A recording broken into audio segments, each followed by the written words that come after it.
falar em sucessão apostólica, eu sou Otton Luan e estou aqui para esclarecer algumas dúvidas sobre o catolicismo e sobre sucessão apostólica.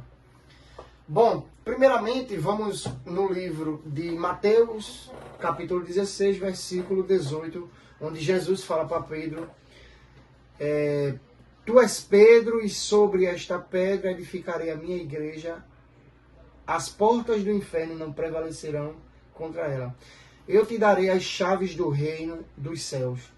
Tudo que ligares na terra será ligado nos céus, e tudo que desligares na terra será desligado no céu.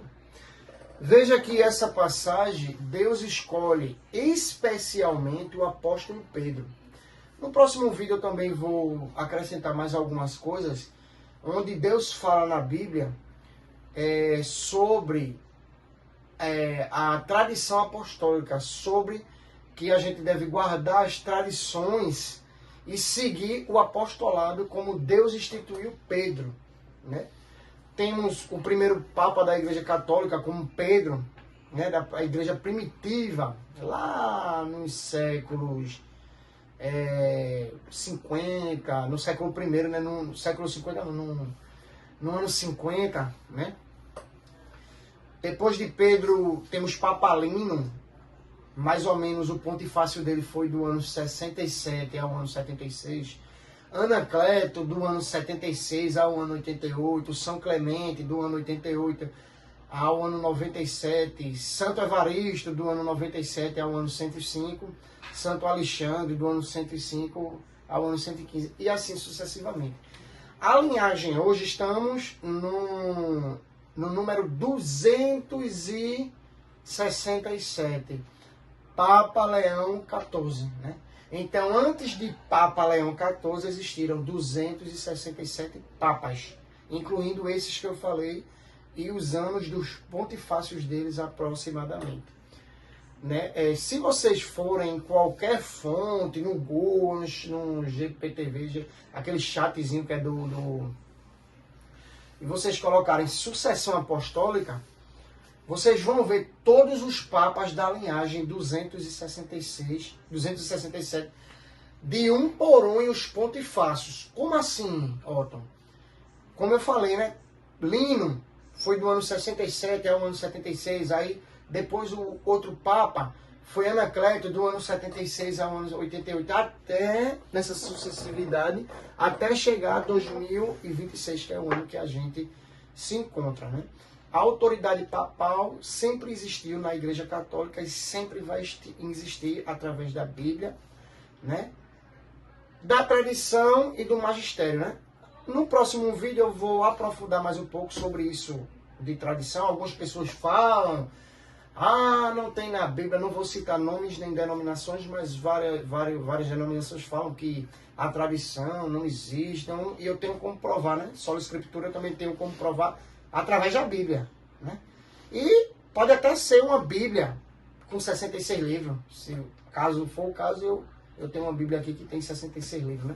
Uma Bíblia protestante, e posso também provar nela, onde a sucessão apostólica, Deus instituiu Pedro como apóstolo, até tanto é que nessa passagem, né, ele fala que eu te darei as chaves do reino dos céus, tudo que ligares na terra será ligado nos céus, e tudo que desligares na terra será desligado no céu. Ele deu autoridade a Pedro para continuar a sucessão apostólica. Mas isso eu vou explicar no próximo vídeo, para não ficar muito longo.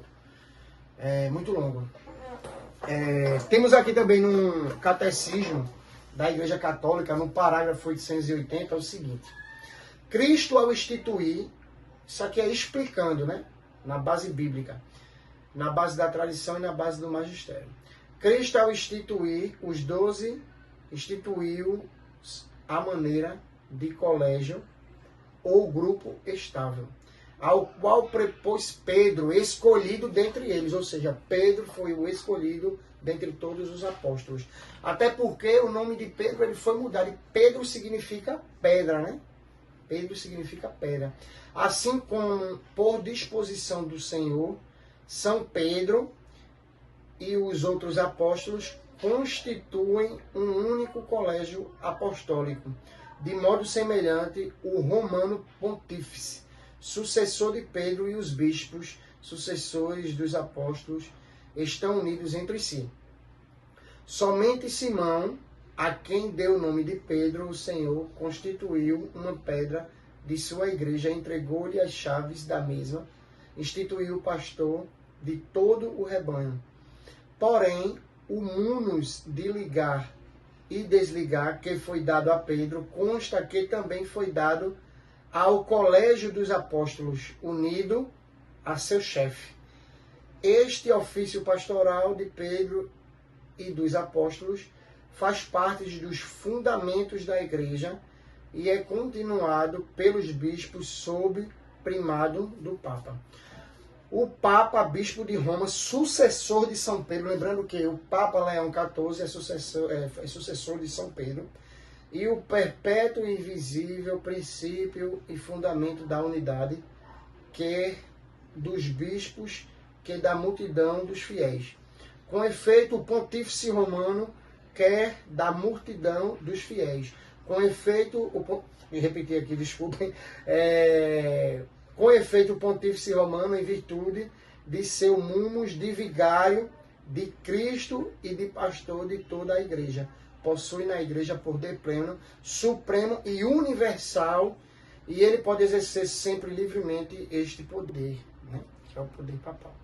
Bom, antes que sempre aparece alguém para criticar e falar, mas a Igreja Católica teve papas que foram corrompidos pelo... Realmente, tem também os antipapas, que foram aqueles que se disseram papas, isso é muito importante, mas não foram votados no conclave, né? Não teve, foram escolhidos pelos imperadores, pelo poder público, pelo poder político, né? Então esses se chamam antipapas. Depois eu entro mais nesse assunto.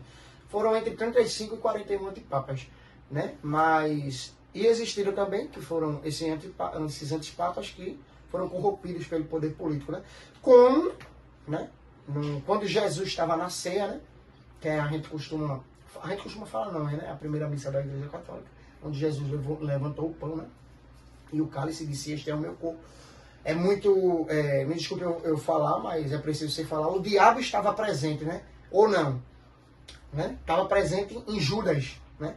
Jesus olhou para ele, para Judas, e apenas disse: faça o que você tem de fazer, né? E Jesus falou: não é Deus que está em você. Ele perguntou: e quem é? Não é Deus, né? Jesus falou: não é Deus. Então ele estava presente. Ele apenas, né? Não convidou a sair, ele apenas disse: faça o que você tem que fazer. Ele ainda deu a chance de Judas, né? Querer se arrepender, mas ele foi corrompido, né? Então, a corrupção está em todos os cantos, né? Até nas igrejas hoje, né? Não vou citar nomes, mas está claramente no olho da gente, a gente vê várias corrupções aí, né? Então, no meio, em qualquer igreja, em qualquer instituição, eu acredito que existem pessoas boas e pessoas más, pessoas de boas índoles e pessoas de mau índole, né? Pedro, tu és pedra, e em ti edificarei a minha igreja, que nem as portas do inferno prevalecerão. Estamos aqui vivo, a igreja de Cristo está viva, está firme e está com o Espírito Santo, depois de 2000 anos, né? De tradição, magistério e Bíblia. Enfim, outros vídeos eu vou abordar mais alguns temas, né? É necessário a gente entender. Eu peço até a gente que é católico, né? Quem estiver assistindo esse vídeo for católico, se aprofundem no estudo da Igreja Católica, né? Santo Inácio de Antioquia, eu falei no vídeo anterior, ele já falava da Eucaristia, isso lá no ano 107, né? Falava na Igreja Católica Universal, né? A Igreja Católica, tem gente que diz: não, mas Católica é universal. Não, ele estava falando de outra denominação, não foi da Católica não, porque já existia. Sarcastismo, né? Eu estou sendo aqui. Lógico que ele falou da Católica. A Eucaristia sempre vai estar e sempre esteve presente na Igreja Católica, né? Depois eu abordo esse tema da Eucaristia. E é isso, espero que vocês tenham gostado desse vídeo e até o próximo vídeo. Um abraço e tamo juntos. A paz de Cristo, salve Maria.